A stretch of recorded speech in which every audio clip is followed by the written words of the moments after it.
You. Welcome. We're glad that you're here. We're glad that you've taken the time out of your busy day, your busy schedule, to be here with us today. How many, and I know some of the faculty here, so how many faculty do we have here so we can get a sense? Wow, awesome. And staff and students. So just as billed, we were briefing Kim ahead of time that we usually have about a third, somewhere along those lines, and it looks like today those numbers are consistent with that. And we hope that there's something in this for any and all of you, no matter what your perspective is. And we're going to engage in an interesting conversation after hearing Kim Reed share some thoughts. So the leadership lectures were established. We've been doing this now since 2011. And we are coming up on our 50th speaker that we've hosted over the last 13 and a half years.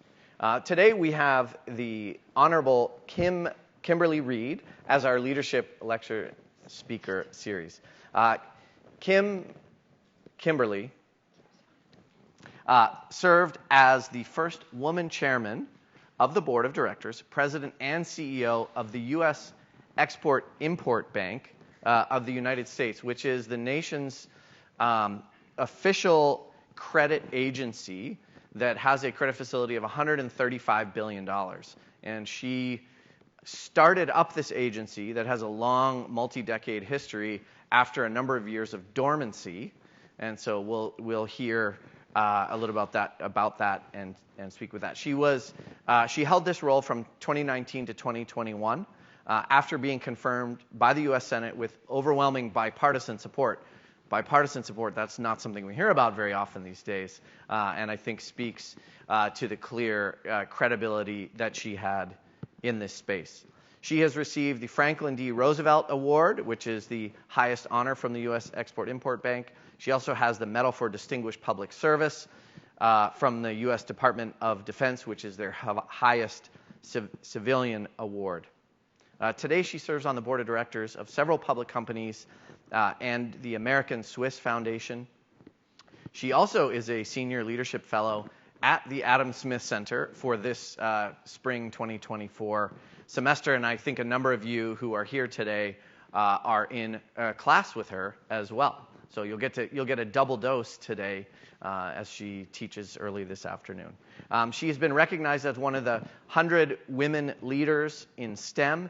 And in the Washingtonian magazine, she has been recognized as one of the most powerful women in Washington. So it's just a pleasure to have her here with us today. Please join me in welcoming Kimberly Reed. Thank you. Good morning. I'm so happy to be here today, April 15th. And as a good former Treasury staffer and former Ways and Means staffer on Capitol Hill, both of which dealt with the tax system, I hope you filed your taxes or you've put in for an extension today. So please be tax compliant.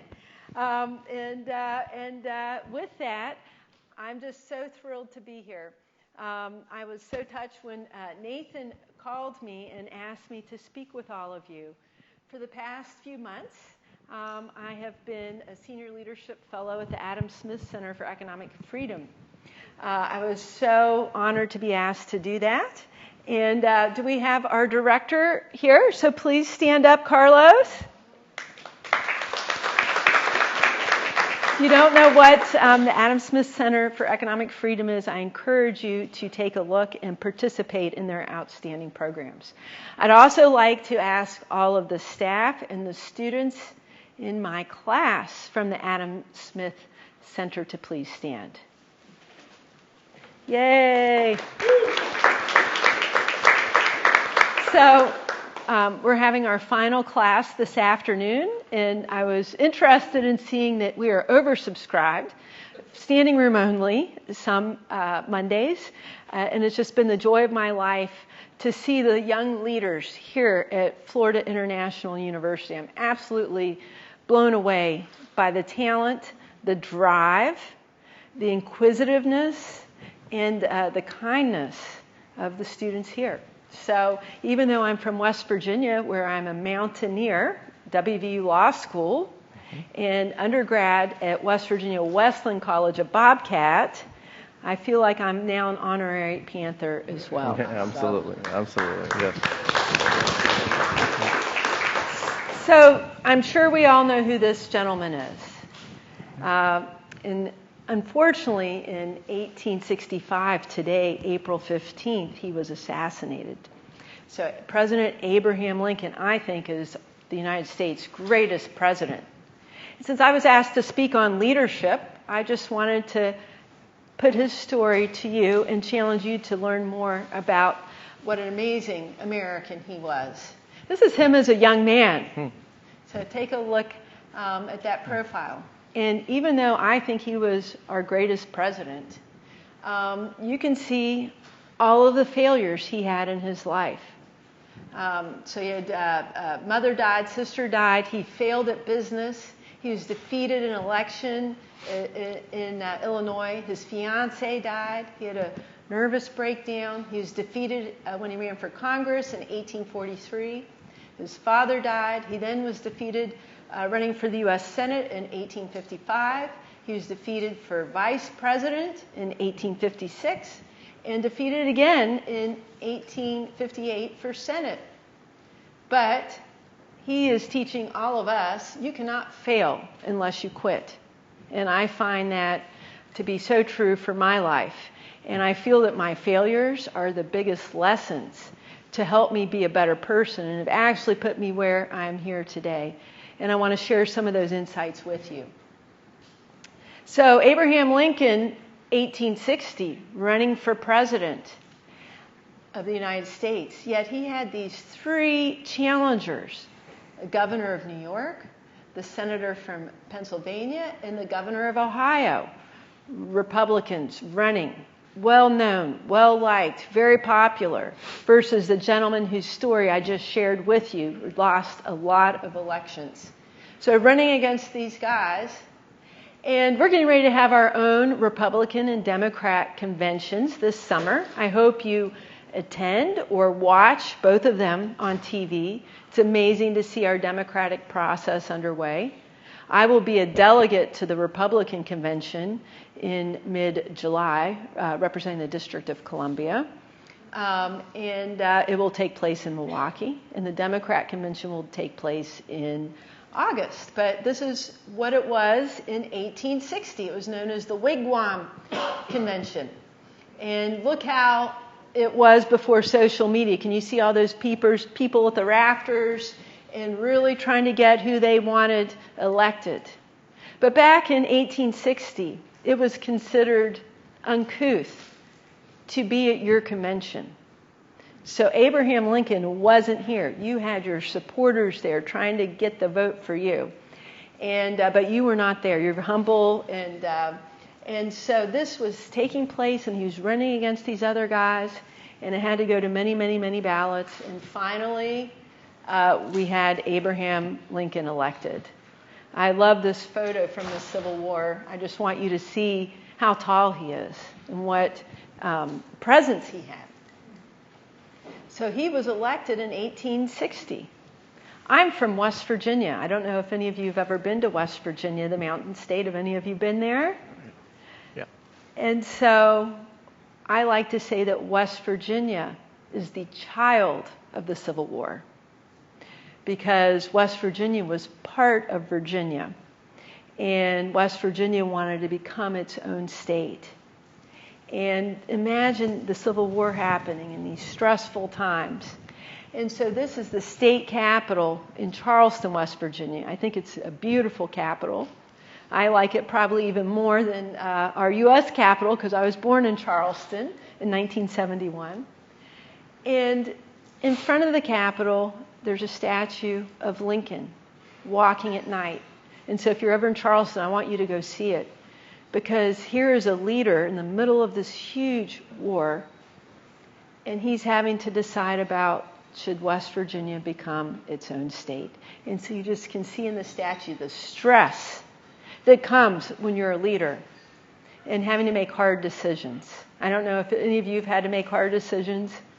I had to make several in my life, and they keep you up at night, they age you, and you just have to sometimes trust your gut and your intuition.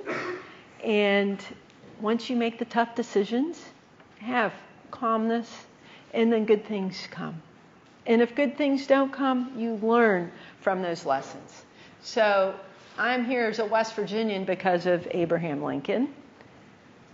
I'm also here with you today because I, as a young person, shy woman growing up in a 6,000-person town, Buchanan, West Virginia, had a few teachers, and I know we have many teachers here today, who taught me things, and I listened to them. I had a teacher at West Virginia Wesleyan College. I was pre-med, and he affected me so much that I actually ended up double majoring in biology and government. And I decided and listened after taking this great class by Dr. Robert Rupp on the 1960 West Virginia primary, learning about then candidate Kennedy, later becoming President Kennedy, what he had to do to secure the nomination as a Democrat, as a Catholic. There had never been a Catholic elected president of the United States.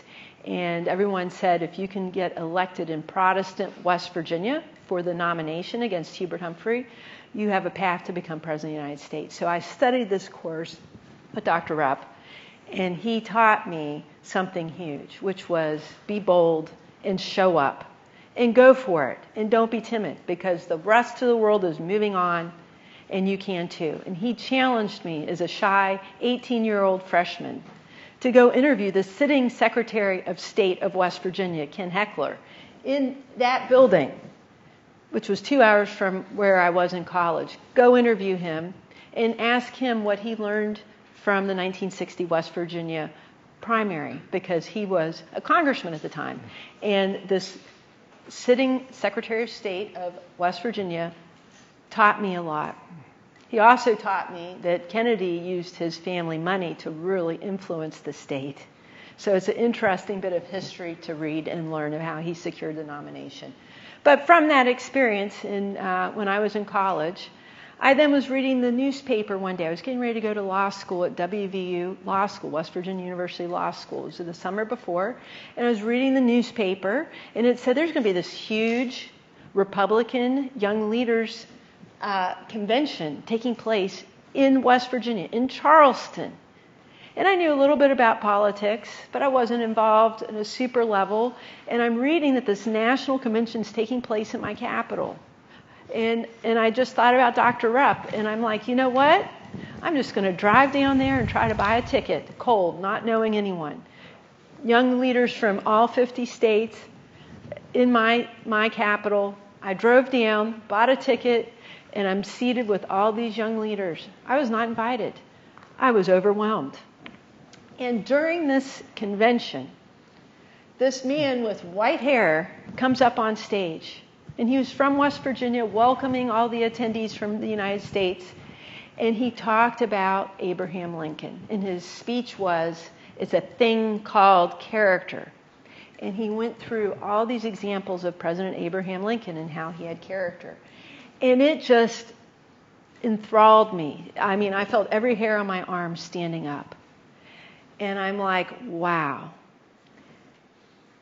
A few years ago, I was thinking about this for a speech that I was about to give, and how this moment changed my life, because I went to law school. And I was watching it in my head, because this was in the early 90s, like 1993, before we really had the internet. And I looked, I put it into Google, and what did I find? On C-SPAN, the recording of the exact speech that I loved. And I watched it again, and it still enthralled me. And then I couldn't believe what I saw on C-SPAN, which is a website that all of you need to have on your phone. And because it's recordings, gavel to gavel, of Congress, wonderful think tank programs, and old programs. So I'm watching this speech from 1993. This is probably 2020, the year 2020. Do you see who that person is right there? That's me. It's what I look like in 1993. I couldn't believe it. And it impacted me. And I'm just saying this, learn things, go to things, do things. And you can do whatever you want because it's America. And from that event that I went to, I mentioned this man with white hair. This was June before I started law school in September. I then went to law school, and I'm in my contracts class. And all of a sudden, my new professor walks down in front of the class.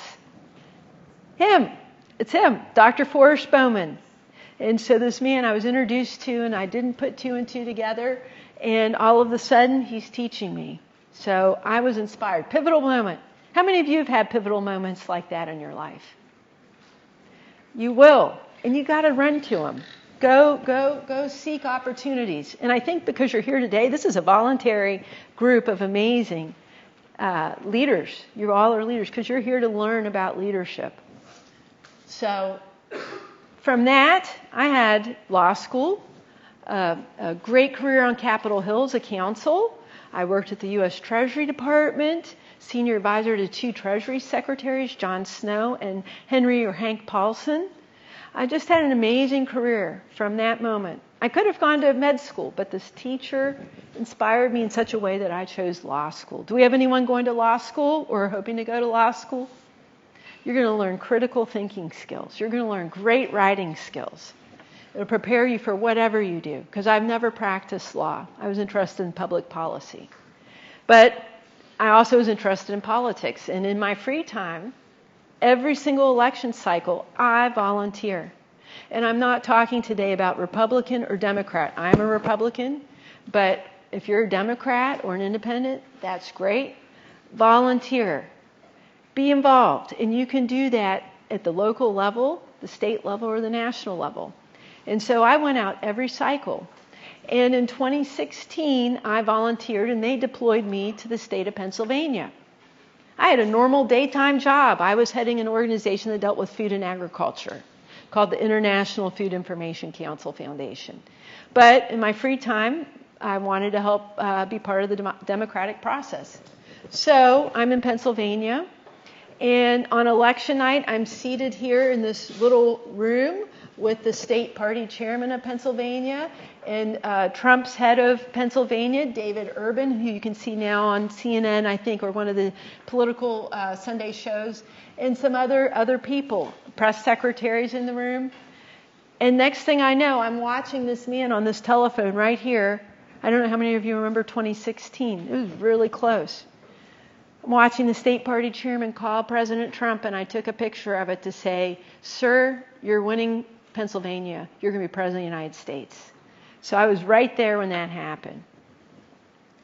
And from that, in 2016, I then became nominated to be the head of the Export-Import Bank of the United States. I'll talk to you about that in a little bit. But when you volunteer, something happens after your candidate wins. A transition happens. So you have the conventions in the summer, November, Election Day happens, and then there will be a transition from November 5 of this year, Election Day, until January 20th, where the new president or the re-elected president takes their oath of office. And it's a transition where we help have a peaceful transfer of power. And we prepare the incoming leaders for what they need to do on day one. And so I joined the transition team for the Treasury Department after Election Day of 2016. I'd worked in the building. I loved the department. I knew a lot of the staff. And so I volunteered and was on this transition team until Election Day. And then eventually the White House and the President of the United States asked me to lead something called the Export-Import Bank of the United States. Unlike a lot of political appointee jobs where you're just appointed and you start, there are some that are Senate confirmed, which means you have to have a vote of the Senate to get the job. So most the cabinet of the president has to go through this and other top positions. So here I am testifying, and it's carried live on TV, and you have to study really hard because all of those senators are going to ask you hard questions. And it was a great, humbling, terrifying experience. But I was really pleased to be voted out of committee. And it took a long time. So President Trump started in January of 2017. This hearing is taking place in 2018. And I got voted out of committee, perfect bipartisan support, 100% vote for me to be chairman of EXIM. But I couldn't get on the floor of the Senate for a final vote. You have to get voted out of your committee, and then you get the final vote. Could not get put on the floor. There's a Republican Senate majority, Republican president. I thought it would be easy. I had 100% Democrats supporting me. I thought it would be easy. But it was up to our majority leader, Mitch McConnell, to decide when to put nominees on the floor for a vote. And there were a few Republicans who liked me, but did not believe in the Export-Import Bank of the United States. And they read the charter of EXIM that said if you don't have a Senate-confirmed board in place, you can't operate on deals over $10 million. This is an institution that was created in 1934 by Franklin Delano Roosevelt to help the U.S. compete globally with goods and services being sent all around the world.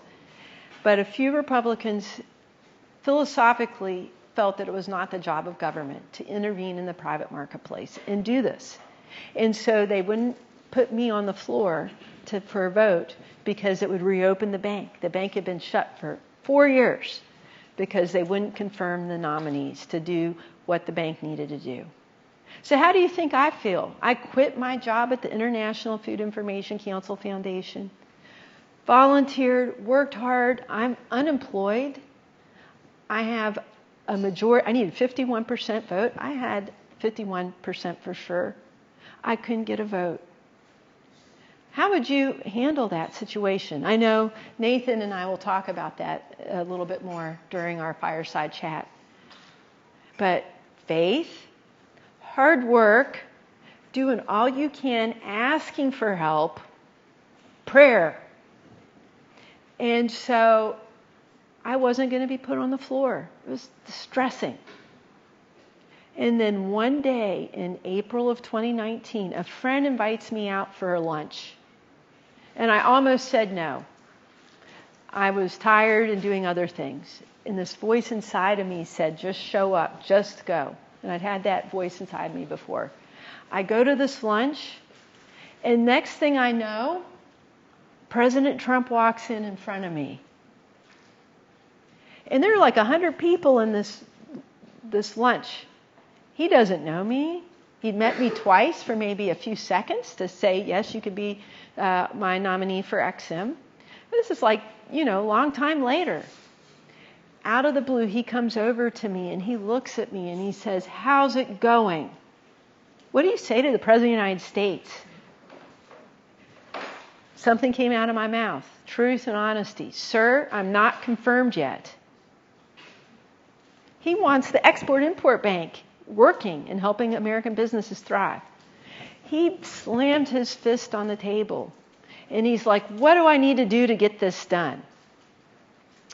Don't ever play Russian roulette, but I played it that day. This was like to be talking to the President of the United States, telling him I don't have my job. What do I tell him? Your party, a few people in your party are blocking me? How do you say that like in a quick soundbite to get action? And this voice came out of me, and I was taking a big chance because loyalty is important. Truth is more important. Sir, my blocker is right over there. And I pointed to a senator who was in the room. That could have been fatal, not only for my being head of EXIM, but for my whole political career. And President Trump turned bright red and he said, come with me. And he walked me right over. This is on picture. I can't believe it is, but it is. Walked me right over to a senator Do you see who that senator is? Senator Rand Paul of Kentucky. And negotiates with him. And there's like everyone in this lunchroom is looking at us like, what is going on? Secret Service is like, oh my goodness, what's happening? And I thought I was scared. I was terrified. But what's on my face? This huge smile as he is leaning into Senator Rand Paul. And finally, Senator Rand Paul says, fine, I won't oppose you. I'm opposing the bank, but I'm not opposing you. That's how deals get done. And had I not gone to this lunch, I would not be talking with you here today. That was, I think, God's intervention. And so from that moment, he then makes me pose for a photo. I then felt like passing out, and I got confirmed, 79 to 17. And I want to thank Senator Rand Paul because he voted yes for me. And so I got to reopen this agency that had been closed for 100 years. Not 100 years, it felt like 100 years, 4 years. That's my father, so I had to be sworn in. And that was a very special moment in the Oval Office. And President Trump signed the words that he read at my ceremony. And he looked at me because it wasn't just about pomp and circumstance. He said to me, I have complete confidence that Kim will lead this important institution to new heights. With her help, the world will see more products stamped with those 4 beautiful words, made in the USA. So he told me to get to work. I had to reopen an agency that was, imagine working at a company or at a bank or at a university that technically had been shut for 4 years. You couldn't do any new business. They were just managing their portfolio of what the loans already on their roster. So I had to show up out of the blue. These people are stunned. They're like, how did this happen? And said, hello, we're reopened. The world, come back to America, buy our goods and services, and we're going to help finance them. And so I got to reopen this agency. The mission of it is to give financing, fill gaps. I don't know how many of you are involved in business here where you make something that you want to send to the world. EXIM helps the foreign buyer buy that made in the USA good or service. Gives the loans, loan guarantees, export credit insurance to help the world buy American. And so this is what EXIM does. But not only EXIM does it, we support jobs by doing this, because every time we get a foreign buyer to buy something made here, it supports American jobs. And so can't think of a better mission in the world than helping the world buy American. That's the EXIM Bank. But what happened when EXIM was closed for 4 years? There are other countries that have their own export-import banks, more than 100. And I don't know if you can see this graphic I put on one of our competitiveness reports, but I wanted to send a message to Congress. When America was open at EXIM, we were helping sending our goods and services overseas. And when we were shut, guess who was ruling the world on exports using their financing? Do you know what that flag is of those exports on that ship from 2018? Can you tell me that country? China. China showed up. Their Belt and Roads showed up. Competitiveness showed up. And you can see in this chart, they were dominating. Imagine having that tackle. Because not only was it economic security, it was national security. Because they were doing something called debt trap diplomacy. Lending to countries like Sri Lanka or Djibouti with these ports, and doing a too good to be true deal where then they acquired it because the country couldn't pay up. Hurts America, hurts our partners and allies. So I had to engage. First thing I did after getting sworn in, I went to China. I met with my counterparts from the G12 countries. Also includes Russia, Germany, France, UK.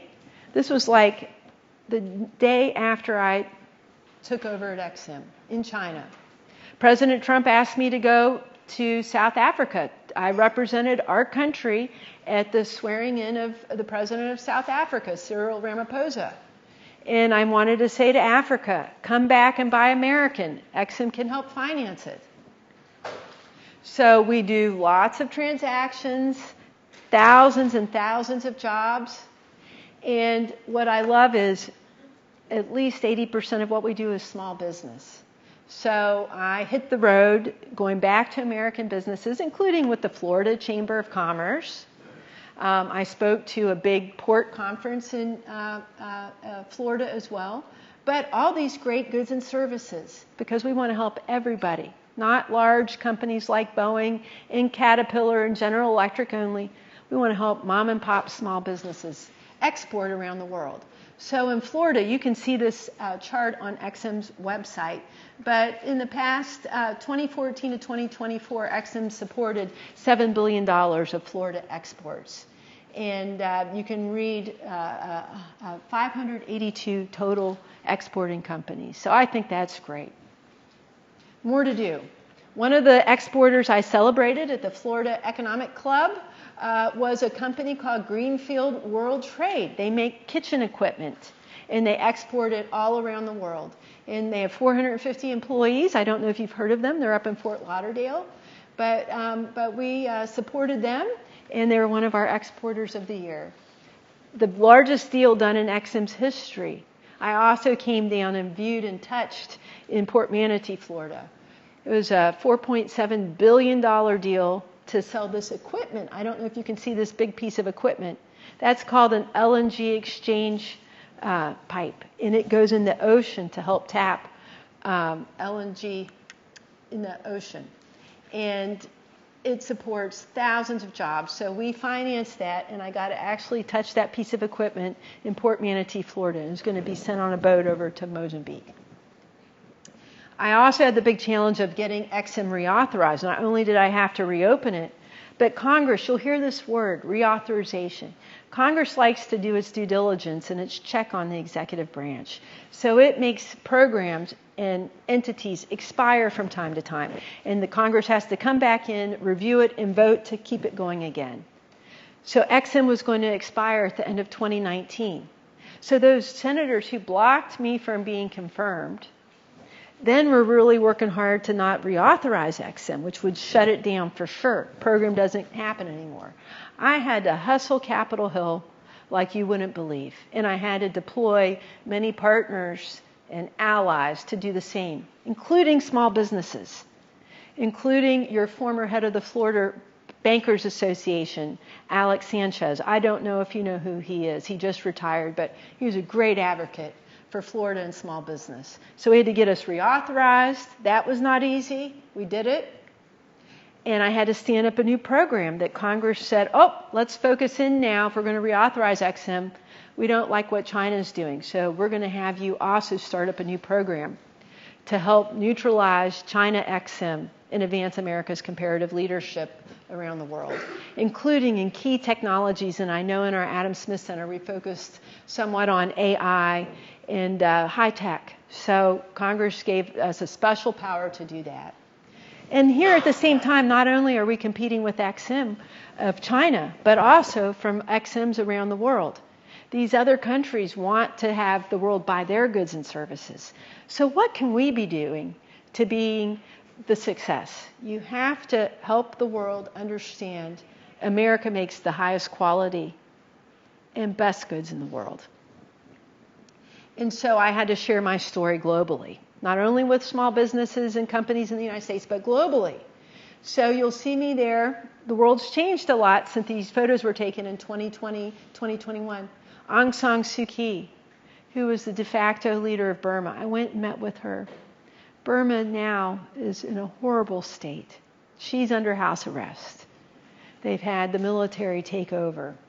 I have very sad feelings, and I just hope great things to come. I'm there meeting with a leader in the country of Sudan. They entered a civil war a year ago today.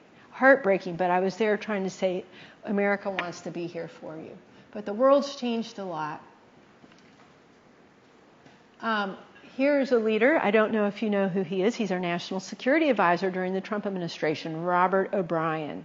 So Robert worked right with President Trump, understood economic security is national security. So he called me his secret weapon, and we went to conferences and engaged with leaders all around the world to help them understand. Don't do Huawei. Do partner and ally country 5G equipment in your country. Let EXIM finance it. So that's Robert. He's a leader. I think you'll see him being something great in public service in the future. I don't know if you can see who this man is right here. That's President Bolsonaro. So I got to go to Brazil and have a great meeting with him. And that's Prime Minister Phuc of Vietnam. So got to do some great things. And for that, as Nathan mentioned, I received the highest civilian award from the Department of Defense. Great honor. And we have to think, and you're our future leaders, so think about what's coming down the road. You're studying international relations, you're studying economics, law, even science, engineering, everything you're doing. Protecting our country, furthering what we do that's great. Because there's going to be something that happens. We know about what happened in Kabul, Afghanistan. What's happening in Kyiv. I'm going to put this city, another K on your radar. Kaohsiung in Taiwan. So think about all the dynamics of what's happening, what China, Russia, now Iran are doing. So I had the honor. Why did I look up that picture of me from 1993 in that Republican convention that I went to? Because I got to go to my alma mater law school. And I was so happy to bring Dr. Forrest Bowman back to the podium. He's retired faculty now. But I had to tell him, thank you for what you did to change my life. And I know you need to tell your teachers, even if you're my age, thank you. Because teachers, you change people. You make a great difference in their lives, and I want to say thank you. And as I mentioned, he spoke about Abraham Lincoln. It's a thing called character. So here are some other great sayings that Abraham Lincoln shared on leadership.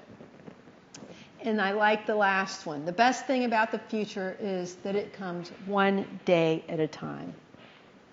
And do you know Lincoln was wise in leadership? And I know Nathan will be speaking in a few minutes with all of us. And he studies this, and that's why we're here today. But here's a great move that Lincoln did. I showed you those opponents he had in his primary when he was running for president. Guess what he ended up doing? He put them in his cabinet. And so it's just a brilliant move, including I worked at Treasury. Secretary of the Treasury, Salmon Chase. And we had Secretary of State, William Seward, and Secretary of the Interior, Caleb Smith. So with that, I received this wonderful call to join this semester as a senior leadership fellow at FIU. And I love being here. I'm inspired by this university. I had no idea. The world, look at what FIU is doing. It is innovative. These students are hungry. And so I love that the Adam Smith Center's objectives are to inform, innovate, influence, and inspire. And here are some of the sessions that we've had this semester. Rodney Hood, who is the former head of the National Credit Union Association. We have here Jamal Soul, who was your Secretary of Commerce for the state of Florida for Ron DeSantis. We have Anna Rold, who is the publisher of something called the Diplomatic Courier and a think tank, The World in 50/50. We have Larry Stover here, who is at another university, Waynesburg University. And he heads a Stover Center there that teaches about leadership. We have Chris Smith, who was the chief of staff at the Treasury Department and a former boss of mine. And so during Chris's session, he talked about leadership tips that his boss, Treasury Secretary Paul O'Neill, taught him. And this is not only for the students, it's for the adults here. You're all adults, but for the business professionals in the audience. There are 3 questions that you should ask when you're working. Am I treated with dignity and respect by everyone I encounter? Am I given the resources I need to make a contribution to the organization that adds meaning to my life? Is my work recognized by someone whose opinion matters to me? So no matter what you're doing, I think these are 3 great R's to remember and ask yourself. Last week, we had Lisa Gable, who's a former ambassador and has done a best-selling book called Turnaround, speak with us. And Lisa shared this point. How do you want to be remembered? You need to think big, create a bold vision of the end state, identify people's pain points, embrace data and process, make success a team sport, leave it better than you found it. And she also said, and I think I've said indirectly, the world doesn't happen to you. You happen to it. And so even last night, Nathan and Carlos had me join 3 great community leaders here in Miami. Austin Hollow from Florida East Coast Realty, Adrian McCoy of Baptist Health South Florida, and Roland Espinal, who's a great small business owner of gas stations and convenience stores. And before we left our dinner last night, I asked them what they wanted me to give you as their advice. So Austin said, compromise. Can't always be 100% your way. Adrian said, be resilient. And Rolando, noting that many of you are not from the United States. And how many of you are foreign-born? How many in the audience are foreign-born? So he said this not as an American, but as a global thought. Have hope. Whether it's America or Ecuador or Colombia or Israel or Burma. Have hope. And with that, I want to say thank you. Here's our class having some Panther spirit on my first day of meeting all of them. And I'm with another one of our speakers, a local Miami health executive, Manny Iglesias. So with that, thank you very much.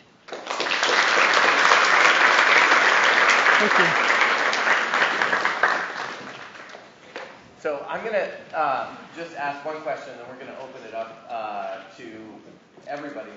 So get your questions ready if you have it. So one of the things that Carlos mentioned last night of how you ended up actually at FIU, I think was an interesting story that I'm still thinking about, which was that Carlos interacted with someone who worked for you at the Export-Import Bank, who maybe didn't share your political views, but was rabidly defensive and actually said, this is the person you need. She is amazing. I'm 100%, I'm all behind her. You should try and get her for the Adam Smith Center. How do we lead across boundaries in such a way that makes sure that we're respecting people? And I think it's sort of related to one of these R's, but what can we do as individuals to try and bridge gaps? Absolutely. I think, and that was, I'm going to call him out, Jim Burrows, who's the current acting chief banking officer of the Export-Import Bank. And when I was there, he headed our small business division. Wonderful man, and can't thank him enough for recommending me. The world is divisive. You need to be respectful, but you need to find what your common mission is. What are you trying to achieve? And find solutions to further that. It's going to be about compromise. It's not 100%. But what are those common points we can agree on? And be respectful of each other. Listen to each other. But then move forward on what your mission is. And if you stay true to your mission, you're going to have success. And if you get caught up in the day-to-day emotional fighting and debate, you won't. What is your goal? And I know teaching business executives and academics, management skills, what you do here so well in leadership. You have to have a strategic plan. What is your strategic plan? How many of you have ever done a strategic plan? For companies or their lives? Or are you asking them, I mean, because we can think about those actually in two really simultaneous ways, right? Absolutely. What is your strategic plan? What is your large goal? And then what tactics are you going to use to get to that goal? And so when I showed up at the Export-Import Bank, it had been shut for 4 years. Talent had left. People were demoralized. How can you have a good workforce achieving good things if it's not a good place to work? So that took focusing not only externally, as you saw, telling the world to buy American, telling American exporters, get it going, we want to help you. It took looking internally at the Export-Import Bank, knowing our data points on the employee viewpoints, doing surveys, and then having a baseline to create an internal a strategic plan, which I then posted on our website and shared with everyone. Information's important, but it came from the ground up. Because no one wants to work at an organization where they feel like they can't matter, right? And so I'm guessing after 4 years of people starting to drifting off, like, look, I'm not making a difference here. And you tend to have the better people often tend to be the first ones to leave, right? Who have the most options. So I can imagine sort of creating that strategic plan, but just getting people on board and energized about a mission. I think that speaks probably to a number of things that you did really well. Thank you for outlining some of those. Why don't we open it up to some questions from different folks? So feel free, go ahead, and then we'll go to. Thank you very much. Thank you very much. My question is. Would you identify yourself? Yes, I'm Mateo Guillamont. I'm a junior here at FIU, also proud student affiliate with the Adam Smith Center. And my question is, how do you negotiate with someone who is ideologically opposed to you and whose own end is opposite to what you're seeking to do? How do you negotiate with someone like that? Yes. I've learned this in successful ways and then in realistic ways. The successful ways are, how do you find those common points of agreement? And that's through discussion. Researching, and I'm going to just use the Export-Import Bank as an example. I had to get this thing reauthorized, Congress to vote it through. And I knew I had some opponents who didn't like EXIM, and I studied what was important to them. And some of them were known as China hawks. I don't know if you know what that phrase means, but tough on China. And so going to them and explaining to them how EXIM can help further America's national security, because we want the world not buying Huawei 5G, where they can spy on us and control things. We want them buying American goods and services or partner and ally country goods and services. So kind of explaining that to them, and then helping them think larger about how we can really be a tool of economic and national security, and then getting that put into legislation. That's an example to get them then to support it and become a big champion. That's one example. So I would say study the person you're trying to have a conversation with, what's important to them, and how you can create something. Sometimes it's happened to me a few times, I've had activists. I worked in the world of food and agriculture. I had activists who told me to my face, we will never cave on anything. 100% will never cave on anything because we feel we lose power if we do that. And that is so short-sighted. How can you make America have a better food choices or create healthier products? This is just in food and agriculture. If the activists are only, it has to be their way or nothing. They get left out of the discussion, and they get left out of what actually comes, because you meet those folks who are more reasonable and develop the solutions and the compromises. And we heard about that at the Adam Smith Center when Lisa Gable, the author of Turnaround, talked about how she worked with the industry and opponents to reduce calories in snacks and food to help give healthier options. So sometimes you'll have that, and it's unfortunate. And I really wish activists would understand that they achieve less when they don't want to have a conversation.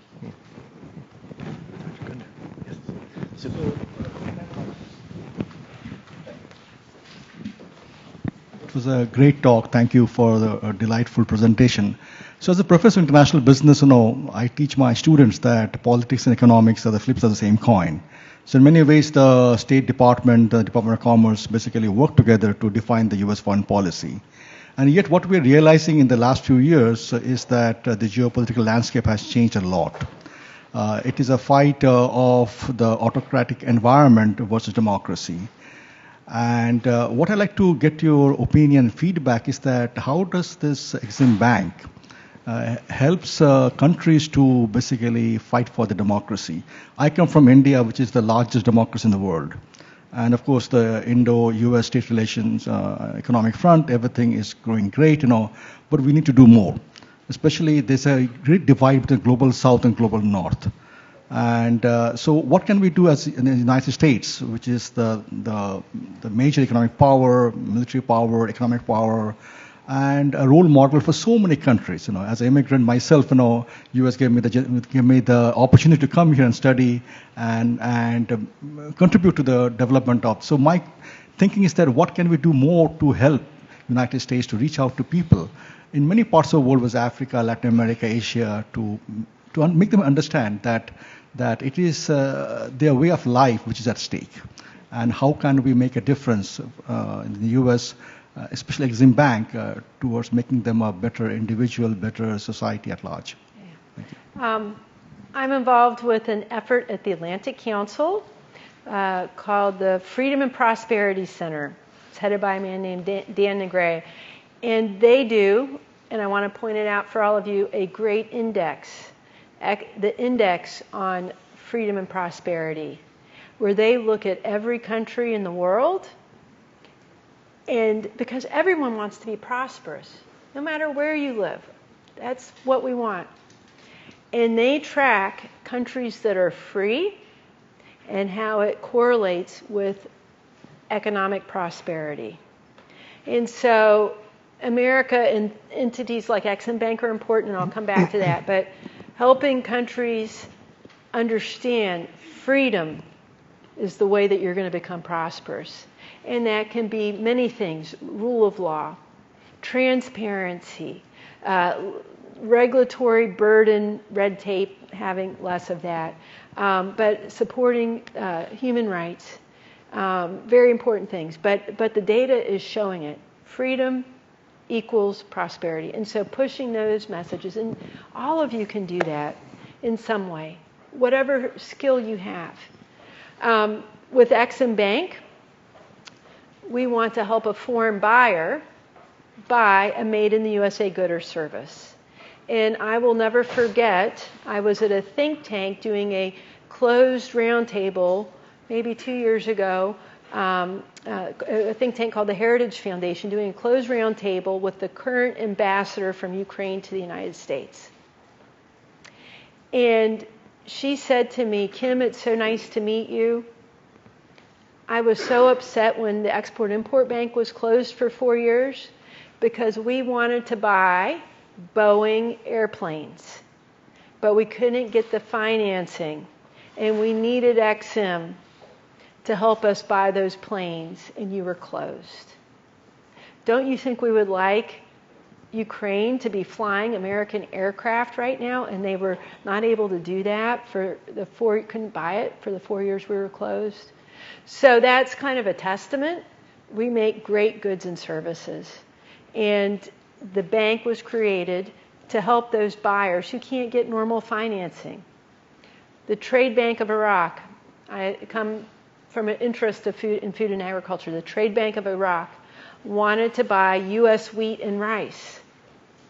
And they had a bank, J.P. Morgan Chase, that wanted to lend them $450 million to be able to do that. But think about it, when you are a financial institution, you have to take risks. You have to do things right for all your customers, and you're making these hard business decisions.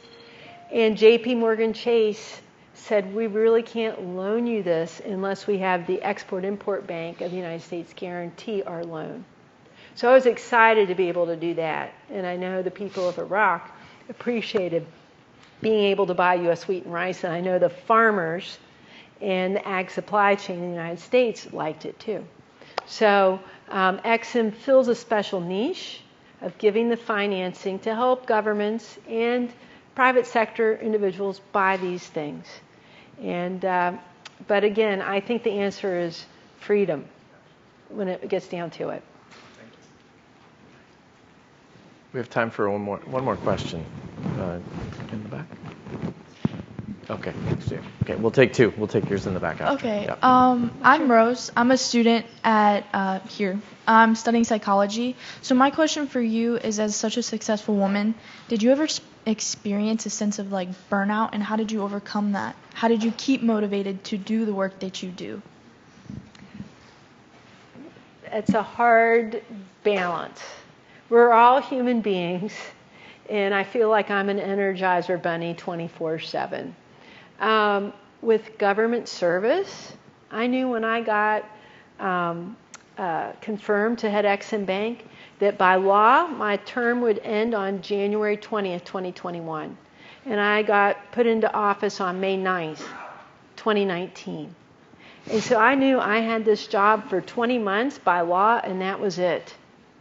And I had to get mentally focused and do it. And I did it 24/7, because if I did it less would be achieved. And I had the world looking at me, and I had the President of the United States expecting great things. But I will tell you, on January 21st, 2021, I wasn't in that job. And it took like a good 3 weeks to decompress. What helped me during that intense period was also exercise. And I'm going to tell all of you, you can live a long time or not a long time, and you can live a longer time if you exercise. And it's a stress reliever, and your organs thank you, your brain thanks you. And so I was disciplined to 2 to 3 times a week. I have to go to a trainer, because if I don't pay someone money and know that I'm going to stand them up, I'll sit in a chair for the whole day. And COVID was not helpful on that, because I'm running the EXIM Bank from my little tiny kitchen table. And I sat in a chair the whole day because I couldn't have my trainer. But so you have to know yourself. I'm not going to go out and run and stop working unless I pay someone money and stand them up. Or someone's chasing you. Yes. Okay. Yeah. So that helped me. And I'm going to tell all of you, read about people that you admire, and these leaders, what are their keys to success, and how do they live their personal life? I don't have children. I'm not married. And so I, as a woman, had more bandwidth. I don't know how mothers do it without great support, or just they're Wonder Women. I admire them so much, and dads. But I did not have children that I needed to make my priority, so I made my job my priority. And I've done that, but my career's kind of been in waves. So I work hard, and then I dial back, and then I work hard again, and then dial back. And if you have, a steady career at one company, you got to take the vacation. You've got to recharge and reset. Travel is something that gives me rest in peace. And so when I can, I like to go to a new place that is confusing. What's the most intriguing place you've been? Everywhere in the world. I had not been to the country of Slovenia. And so I went to Bratislava a couple weeks ago because I was on business in Vienna. And I'm like, where can I go I've not been to? And Bratislava was an hour train ride away. And so just to be in a new place where you stop thinking, stop doing your phone, and just like look at a map and say, how can I walk to this museum or this church? I find that to recharge me personally as well. So, but everyone has their own recipe. But if you're working a job where it's a long career, you got to take those vacations and exercise. Yes. Last question. Yeah.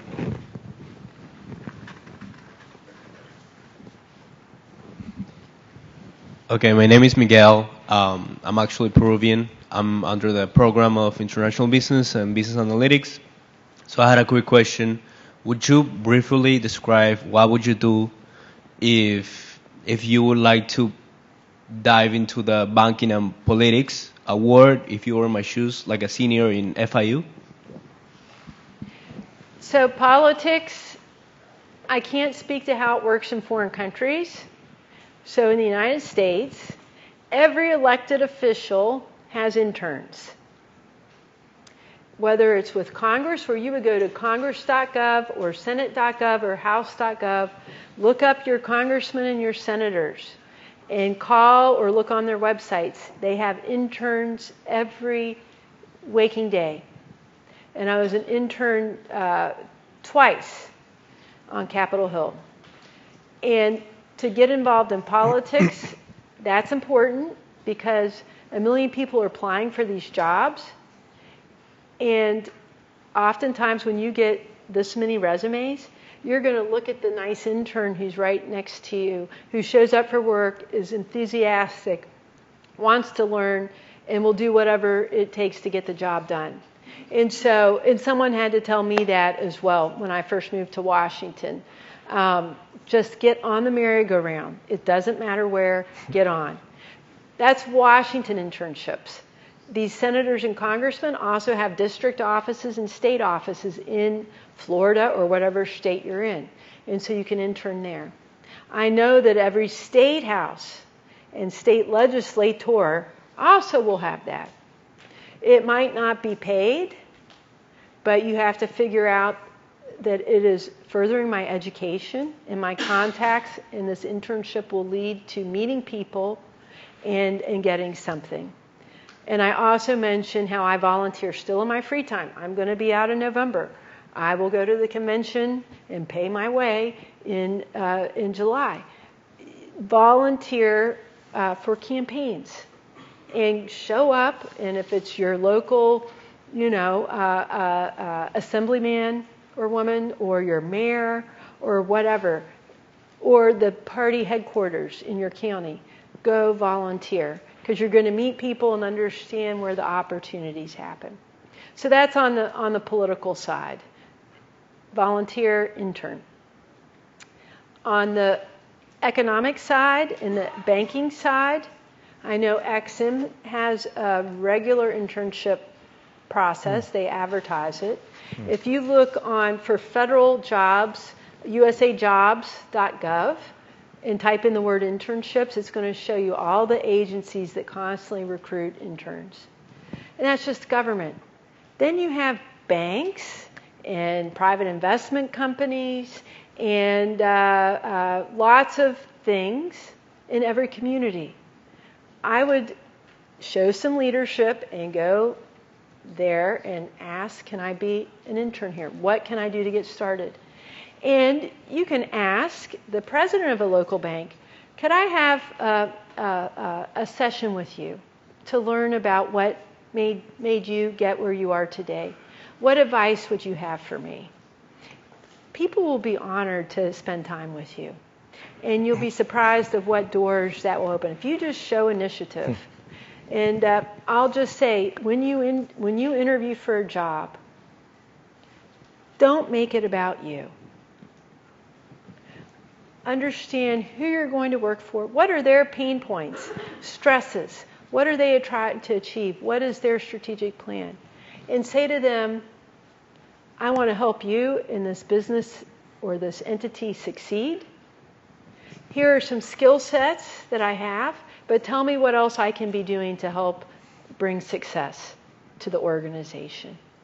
If you come at it that way versus your first question being, tell me the work-life balance you have here, you're going to get the call back for the second interview. Take yourself out of you and put yourself in, Nathan interviewing you, like, what are his stresses that he needs to spend money to bring someone in to help? Think about it that way. That's a great exercise too, because it gets us thinking around like what are they actually trying to achieve? And we often see that with leaders as they're moving up. They're not thinking the level is kind of above them and trying to anticipate what some of those needs are. And I love how that it's sort of, I think, a nice way to bring back this idea about service, is that the way that you just framed that advice was around how can I serve? And I think that's a fantastic way for us to think about not only our duty but our opportunity to serve in whatever capacity it is, and think about leadership being less about us and more about what is the mission and how do we most effectively do that. And I really like to thank you for being here with us today. Thank you all for being here. It's over, but it's not over. We will have a reception in the back. Please join us. Kim will be around for a little bit to answer questions, or if you want to come up and take a picture or meet with her, please do so. Thank you for attending this event. You are amazing. Thank you. On behalf of the Adam Smith Center, this FIU Center for Leadership, and FIU more broadly, thanks for being here with us today. Have a great day. Thank you. Thank you.